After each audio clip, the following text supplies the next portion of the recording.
আপনি জানেন তো ৬ থেকে ২৩ মাসের শিশুর সঠিক খাদ্য তালিকায় কী কী খাবার রাখা উচিত? প্রথমে আসুন জেনে নিই ৬ থেকে ৮ মাস পূর্ণবয়সী শিশুদের খাবার তালিকা সম্পর্কে কিছু তথ্য।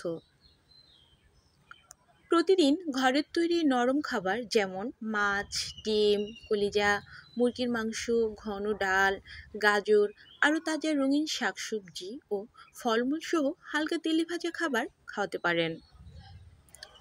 খাবারের পরিমাণ হলো ১ পোয়া বাটির ২ ভাগের ১ ভাগ করে দিনে ২ বার এবং পুষ্টিকর নাস্তা ১ থেকে ২ বার শিশুকে খাওয়াতে পারেন।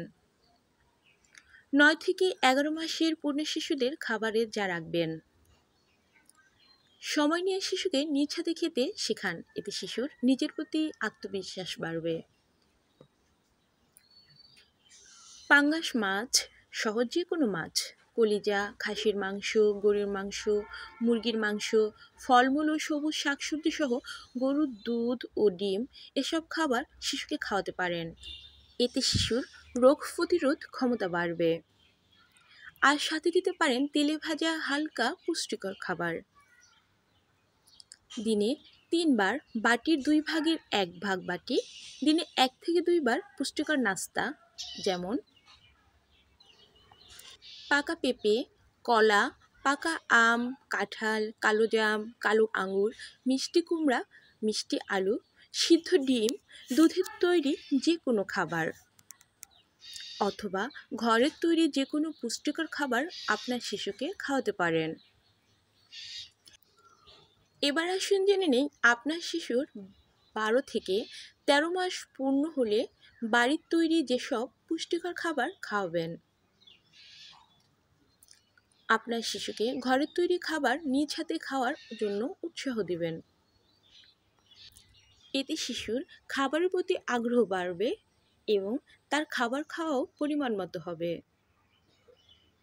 আপনার শিশুকে আপনি বাহিরের খাবার না দিয়ে ঘরের তৈরি খাবার খাওয়ানোর অভ্যাস করুন। এতে আপনার শিশুর শরীর ও স্বাস্থ্য দুটোটাই ভালো থাকবে। প্রতিদিন আপনি আপনার শিশুকে ঘরের তৈরি খাবার যেমন যে কোনো সামুদ্রিক মাছ, ডিম, দুধ, মাংস, মুরগির কলিজা, গরুর কলিজা, ঘন ডাল, সবজি দিয়ে খিচুড়ি, মিষ্টি কুমড়ো, সবুজ শাকসবজি যেমন লাল শাক, পালং শাক, মিষ্টি আলু এসব খাওয়াতে পারেন। সাথে তাজা সবুজ ও রঙিন ফলমূল খাওয়াতে পারেন যেমন পাকা আম, পাকা পেঁপে, জাম, আঙুর, ডালিম, বেদানা, কমলা, মাল্টা, আপেল ইত্যাদি খাবার খাওয়াতে পারেন। পরিমাণ মতো তেল বা তেলের ভাজা খাবার এবং দুধের তৈরি খাবার খাওয়াতে পারেন। যে কোনো ফলের জুস খাওয়াতে পারেন, সাথে মিষ্টি জাতীয় খাবারও খাওয়াতে পারেন। প্রতিদিন ৩ বাটি খাবার এবং দিনে ১ থেকে ২ বার পুষ্টিকর নাস্তা খাওয়াতে পারেন।